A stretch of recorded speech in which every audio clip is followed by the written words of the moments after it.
Hello दोस्तों, Shekhar Rajput channel में आप सभी का स्वागत है। आइए हम क्लास 10th की हिंदी में बिल्कुल इम्पोर्टेंट लेसन पढ़ाने जा रहे हैं। बिल्कुल इम्पोर्टेंट लेसन पढ़ाने जा रहे हैं। ये बहुत ही महत्वपूर्ण लेसन है 2024 के बोर्ड एग्जाम के लिए, क्योंकि ऐसा कभी नहीं होता है कि इस लेसन से पद्यांश ना पूछा जाए। आप पेपर सेट, पुराना पेपर सेट उठा के देख लीजिए, 7 सेट में से 2-3 सेटों में इस लेसन से, इस पार्ट से हमेशा पद्यांश पूछे गए हैं। तो आइए हम लोग इसकी व्याख्या करते हैं, बहुत सुंदर व्याख्या करते हैं।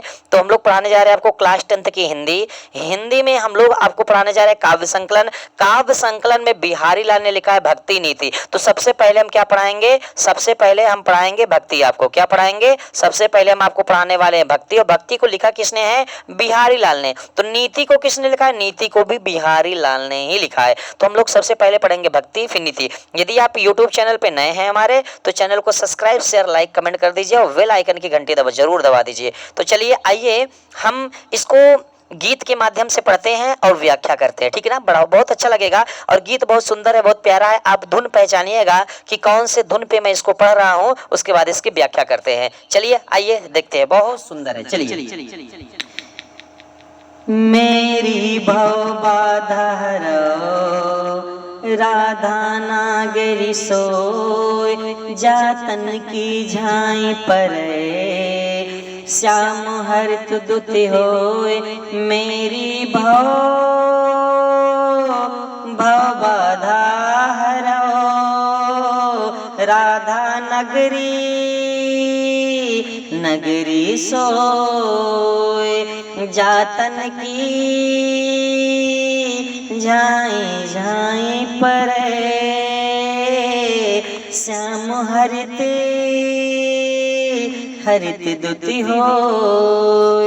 मेरी बाबा धरो राधा नगरी सोय, जातन की झाई परे श्याम हरित दुति होय। मेरी भवबाधा हरो राधा नगरी सोय, जातन की झाई परे श्याम हरित दुति होय। आप लोग पहचान रहे हैं? मेरी भवबाधा हरो राधा नागरी सोय। मेरी सुन रहे ना?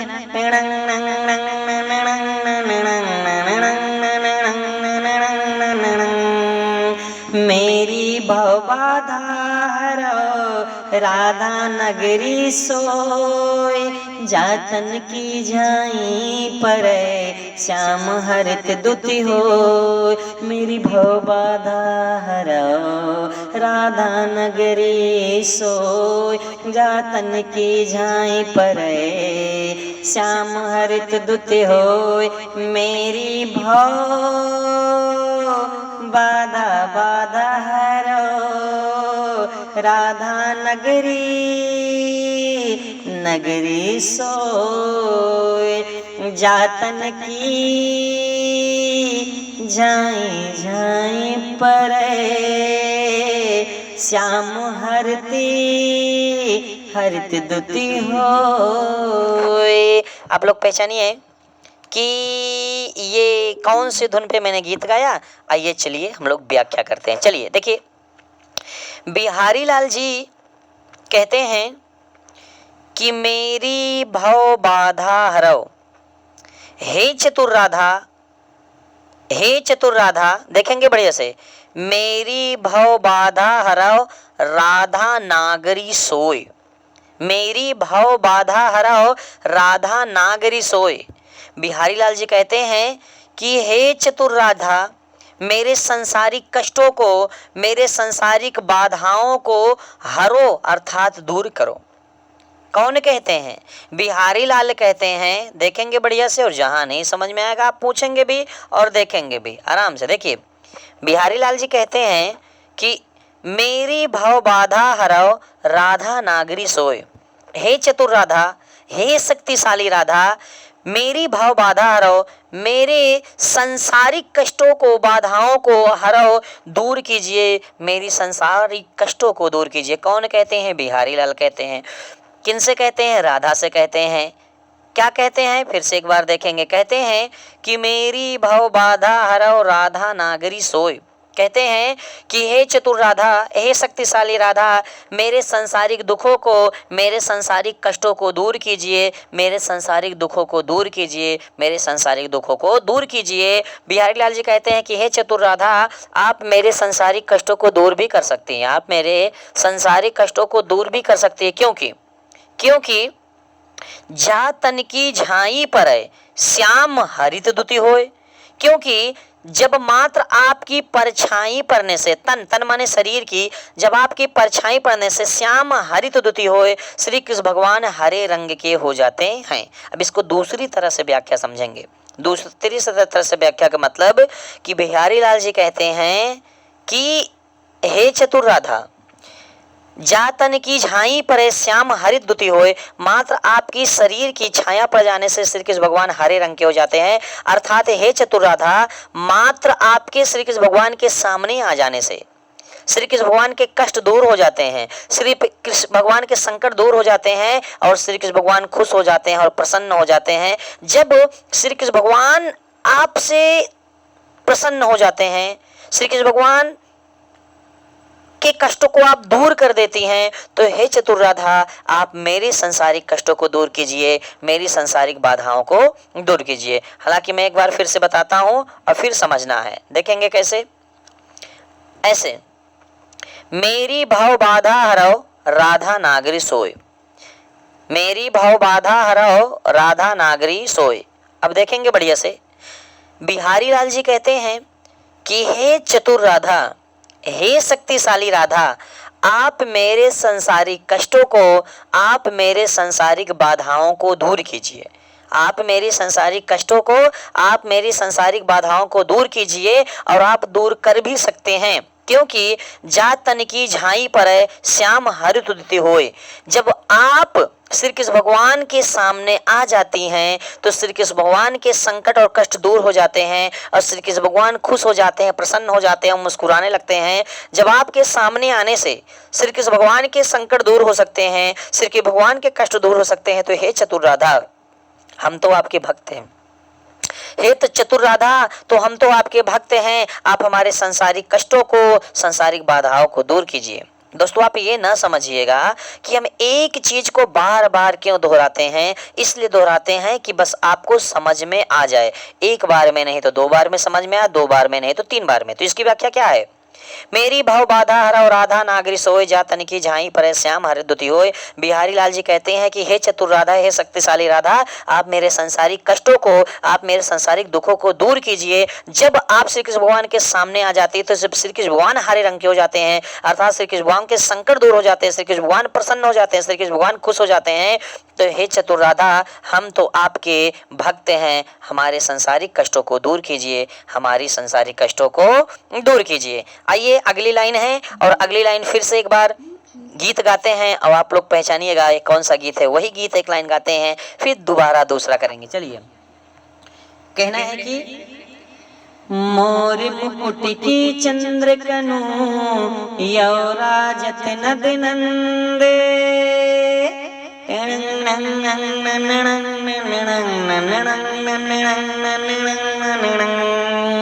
मोर मुकुट की चंद्र कनु, यौराजत नद नंदे। मनुष्य शेखर की यकसे, कियसे खर सत चंदे।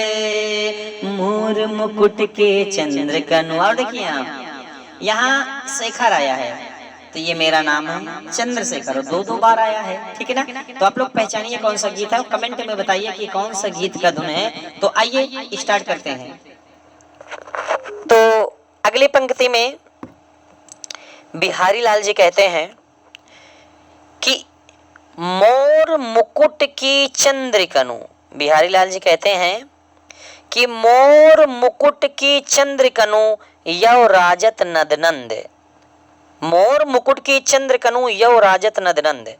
बिहारी लाल जी कहते हैं कि जो श्री कृष्ण भगवान के सिर के चारों ओर मोर के मुकुट लगे हुए हैं, उसकी वजह से श्री कृष्ण भगवान बहुत ही सुंदर दिखाई देते हैं, बहुत ही सुशोभित दिखाई देते हैं। फिर से, मोर मुकुट की चंद्रकन्या और राजत नंद। बिहारी लाल जी कहते हैं कि श्री कृष्ण भगवान के सिर पर, सिर के चारों ओर जो मोर के पंख लगे हुए हैं, उस मोर के पंख की वजह से श्री कृष्ण भगवान इतने सुंदर दिखाई दे रहे हैं, इतने सुंदर दिखाई दे रहे हैं, ऐसा लग रहा है वह मोर का पंख ना हो, ऐसा लग रहा है कि वह मोर का पंख नहीं है, फिर क्या है? बिहारी लाल जी कहते हैं ऐसा लग रहा है मनुष्य शेखर की अकस की शेखर सतचंद, मनुष्य शेखर की अकस की शेखर सते चंद। कौन कहते हैं? कौन कहते हैं? कौन कहते हैं? कौन कहते हैं? कौन कहते हैं? बिहारी लाल कहते हैं। बिहारी लाल कहते हैं कि मोर मुकुट की चंद्रकनु यौ राजत नंद, मोर मुकुट की चंद्रकनी यौ राजत नंद, अर्थात श्री कृष्ण भगवान के सिर के चारों ओर जो मोर के पंख लगे हुए हैं, ऐसा लग रहा है कि ये मोर पंख नहीं बल्कि चंद्रमा विराजमान हो, ऐसा लग रहा है ये मोर पंख नहीं है बल्कि चंद्रमा विराजमान हो। किस प्रकार? मनुष्य शेखर की अकस की शेखर सतचंद, मनु मन मानो। शशि शेखर का मतलब होता है चंद्रमा, जिसके सिर पर चंद्रमा विराजमान है। तो किसके सिर पर है? शंकर भगवान के। असत मतलब सैकड़ों। बिहारी लाल जी कहते हैं जिस प्रकार शंकर भगवान के सिर पर सैकड़ों चंद्रमा विराजमान होने की वजह से शंकर भगवान अत्यंत सुंदर दिखाई देते हैं, बहुत ही सुंदर दिखाई देते हैं, उसी प्रकार ऐसा लग रहा है कि श्री कृष्ण भगवान के सिर के चारों ओर मोर पंख नहीं लगे हुए हैं बल्कि सैकड़ों चंद्रमा विराजमान है, सैकड़ों चंद्रमा विराजमान है। अर्थात मोर के पंख को सैकड़ों चंद्रमा के समान बताया गया है, मोर के पंख को सैकड़ों चंद्रमा के समान बताया गया है। आप लोग कमेंट करिए कि इसमें कौन सा अलंकार है। मोर के पंख को सैकड़ों चंद्रमा के समान बताया गया है। एक बार फिर दोहरा दूं, मोर मुकुट की चंद्रकन्या और राजत नंद।